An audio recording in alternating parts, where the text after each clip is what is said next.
project-based learning, flipped classrooms, industry-integrated curricula, KL, deemed to be university.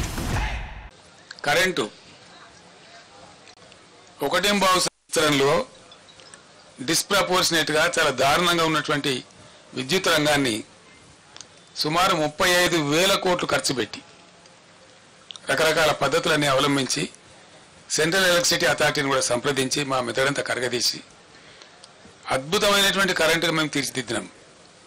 భారతదేశంలో అన్ని రంగాలకు 24 గంటలు ఒక సెకండ్ కూడా కరెంటు పోకుండా ఏర్పాటు చేసినటువంటి ఘనత మా ప్రభుత్వానికి. అది మీరందరూ అనుభవించినారు, మీరందరూ చూసినారు.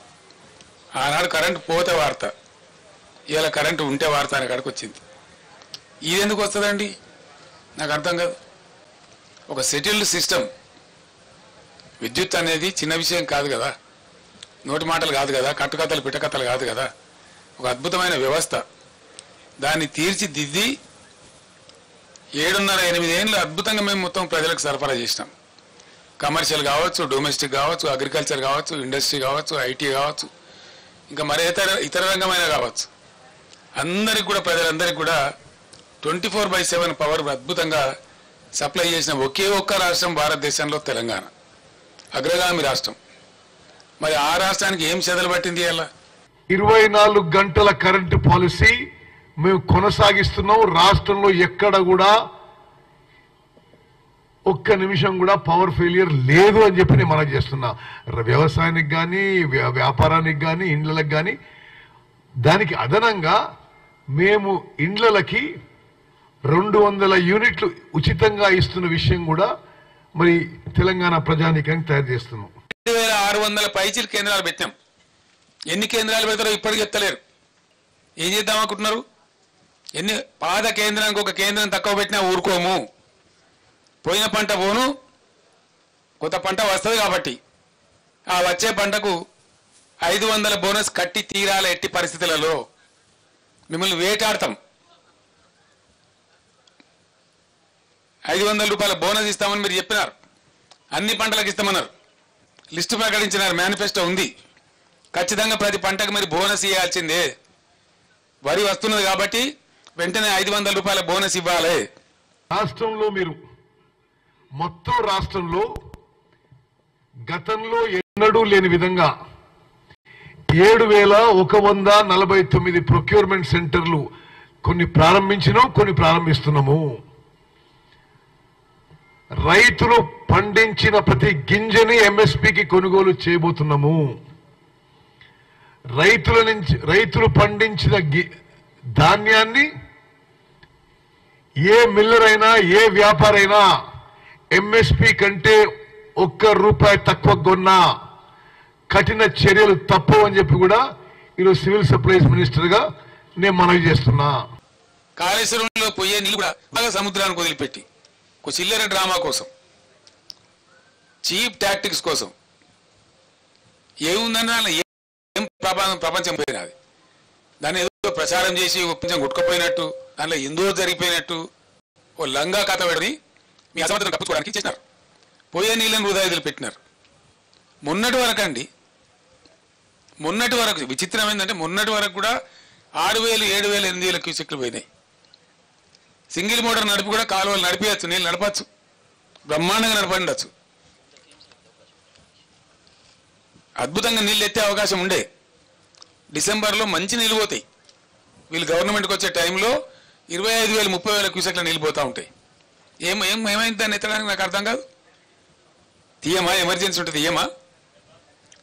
పైన ఉన్నటువంటి బ్యారేజ్లలో నీళ్ళు ఏదో తమాషా కోసం వదిలిపెట్టి సిపిఐ వాటర్ పోతుంది, దాన్ని ఏదో ఫోటోలు తీసి, వీడియోలు తీసి, అదే మొత్తం కథమే అయిపోయిందని ఓ లంగా ప్రచారం చేసి ఏమున్నదని తోకుంటుందా? నిన్న కూలిపోయిందో బ్రిడ్జి అన్నాం కడతా ఉంటే, ఉత్తరప్రదేశ్లో, బీహార్లో జరుగుతుంది. నిర్మాణం చేస్తే దానికి జరుగుతుంది. నాగార్జున సాగర్ కుంగిపోయింది కుడివైపు బ్యారేజ్, మళ్ళీ పునరుద్ధరించలేదా? చేయలేదా? కడెం ప్రాజెక్టు కొట్టుకపోలేదా? ఓవర్ డ్యామ్ అమెరికాలో 4 సార్లు కొట్టుకపోయింది. ఇడిచిపెట్టిండ్రా వాళ్ళు? పోతాయి, అప్పుడప్పుడు పోతాయి. కొంతమంది ఇంజనీర్ల తప్పు వల్లనో, అనుకోకుండా ఏర్పడిన ఫలితాల వల్లనో, గోదావరిలో ఎక్కువ వచ్చింది, దానివల్ల జియాలజీలో ఏదైనా కింది మీద అయితేనో లేదా పిల్లల కింద ఇసుక కొట్టుకపోతున్నా జరుగుతుంది. అదే ప్రళయం బద్దలైనట్టు దానికి పెద్ద గందరగోళం పెట్టి అదే ఇక ప్రపంచం అన్నట్టు ఒక చిల్లర రాజకీయ కథ చేసి నీళ్ళు ఇయ్యాల నీళ్ళను వదిలిపెట్టండి మీరు. ఇంకా విచిత్రం ఏందండి, సమ్మక్క బ్యారేజ్కి ఏమైంది? దేవాలయం నీళ్ళు ఎందుకు పంపించలేరు? ఎందుకు ఇలా స్టేషన్ గన్పూర్లో, జనగామలో, ఆలేరులో ఎందుకంటే పెడుతున్నారు పొలాలు? ఏం రోగం వచ్చింది మీకు? పవర్ సేవ్ చేస్తారట. ఎవరి కోసం సేవ్ చేస్తారంటే రైతులు వృద్ధి చేయడానిక. అదేవిధంగా అసలు ఇరిగేషన్ గురించి మాట్లాడే అర్హత ఉందా కేసీఆర్ నీకు అని చెప్పి అడుగుతున్నా. తెలంగాణ రాష్ట్రాన్ని, రైతాంగాన్ని, ఇరిగేషన్ సెక్టర్ని సర్వనాశనం చేసింది కేసీఆర్ అనే వ్యక్తి. కమిషన్ల కకృతి కోసం అనాలోచిత విధానాలతో డిజైన్ లేదు, ప్లానింగ్ లేదు, సరే కన్స్ట్రక్షన్ లేదు, ఇరిగేషన్ సెక్టర్ని సర్వనాశనం చేసింది కేసీఆర్ అనే వ్యక్తి అని చెప్పి నేను మనం చేస్తున్నా. సిగ్గుపడాలి, తల వంచుకోవాలి, యావత్ తెలంగాణ రైతాంగానికి క్షమాపణ చెప్పాలి. మీరు చేసిన అసలు ఆ కకృతి, ఆ కరప్షన్, ఆ గ్రీడు, ఆ lack of design, lack of planning, ఎక్కువ మాట్లాడడం. నేను ఇరిగేషన్ మంత్రిగా ఆన్ రికార్డ్ చెప్తున్నా ఇలా, స్వతంత్ర భారతదేశంలో ఏ రాష్ట్రంలో కూడా ఇరిగేషన్ సెక్టర్ని ఈ స్థాయిలో ఎవరు నాశనం చేయకపోయిండొచ్చు. స్వతంత్ర భారతదేశంలో ఇరిగేషన్ ప్రాజెక్టుల నుంచి ఎవరు ఇంత దోపిడీ చేసుకోలేకపోయిండొచ్చు. ఇంత అనాలోచిత విధానాలు, ఇంత అసమర్థత, ఇంత యాడ్హాక్ విధానాలతో తెలంగాణలో ఇరిగేషన్ సెక్టర్ని నాశనం చేసి ఈరోజు మీరు పెద్ద పెద్ద మాటలు మాట్లాడితే ఎట్లా? కాళేశ్వరం గురించి మాట్లాడతారా మీరు? మినిమం కామన్ సెన్స్ ఉండాలి, కొంత షేమ్ ఫీల్ కావాలి.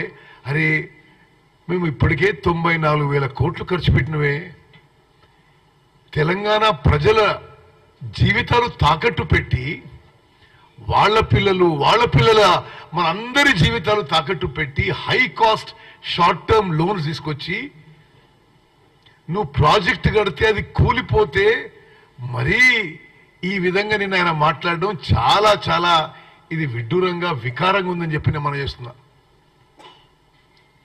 నేను ఎప్పుడూ కొద్దిగా హార్ష్గా, అతిశయోక్తిగా మాట్లాడను, బట్ నేను ఆయన మాట్లాడే తీరు నాకు చాలా చాలా ఇది, అరే ఇంత సిగ్గు లేకుండా డ్రైవర్ అన్నా, అంటే మీరు కట్టిన ప్రాజెక్టు కూలిపోయి, మీ హయాంలోనే కూలిపోయి, అదే ఊహు అంటున్నాడు ఆయన.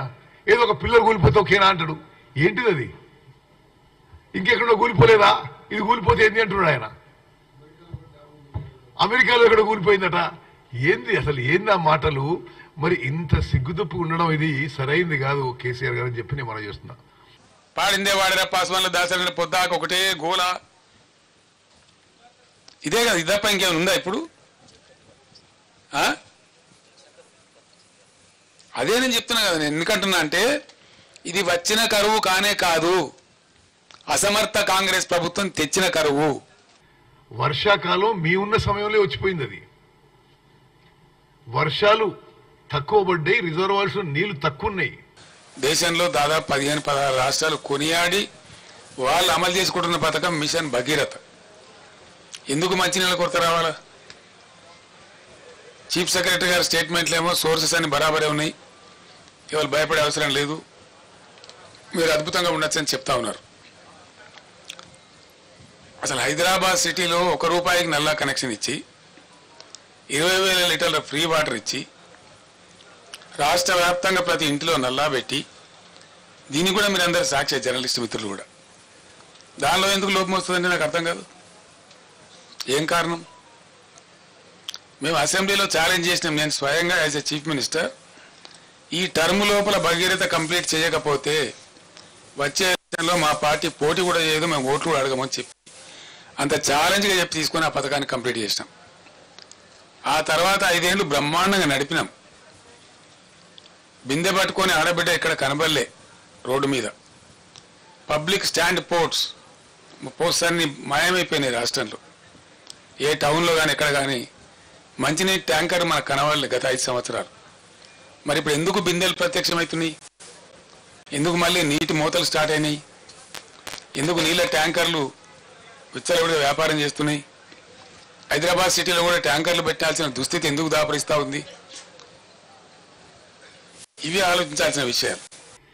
ఎంత అప్పులు తీసుకొచ్చిండ్రు, ఎన్నిళ్ళకి నీళ్ళు ఇచ్చిండ్రు అని పార్లమెంటులో అప్పుడు టిఆర్ఎస్ ప్రభుత్వం ఇచ్చిన జవాబు మొత్తం సుమారు 45,000 కోట్లు ఖర్చు పెట్టిన అప్పు తీసుకొచ్చి తెలంగాణ రాష్ట్రంలో 99.9% ఇండ్లకి కొత్తగా మీరు నల్లాలు పెట్టి నీళ్ళు ఇస్తున్నారని చెప్పి జవాబు చెప్పినాడు. వీళ్ళు పచ్చి అబద్ధం. మిషన్ భగీరథ టోటల్ ఫెయిలియర్ అయింది. మిషన్ భగీరథ మీకు కమిషన్ భగీరథ అయింది కాబట్టి ఇప్పుడు మంచినీళ్ళ ప్రాబ్లం ఉంది. దయచేసి మీరు గమనించాలి. మిషన్ భగీరథ నిజంగానే వీళ్ళు సరిగ్గా నిర్వహించి కమిషన్ల కక్కుర్తి లేకుంటే వాళ్ళు చెప్పినట్టు కేంద్ర ప్రభుత్వానికి పార్లమెంట్కి ఇచ్చిన జవాబులో 99.9% అన్ని ఇండ్లకి తెలంగాణలో అన్ని ఇండ్లకి కొత్త నల్లాలు ఇచ్చి ప్యూరిఫైడ్ డ్రింకింగ్ వాటర్ ఇచ్చుంటే ఈరోజు ప్రాబ్లం రాకపోయేది. అందులో కమిషన్ల కక్కుర్తి, కరప్షను సరిగ్గా అది నిర్వహించినందుకే ఈరోజు తెలంగాణలో ప్రాబ్లం వస్తుంది. మరిన్ని వీడియోస్ కోసం ఛానల్ ని సబ్స్క్రైబ్ చేయండి. లేటెస్ట్ అప్డేట్స్ కోసం వాట్సాప్ ఛానల్ ని ఫాలో చేయండి. అండ్ లింక్ డిస్క్రిప్షన్ లో ఉంది.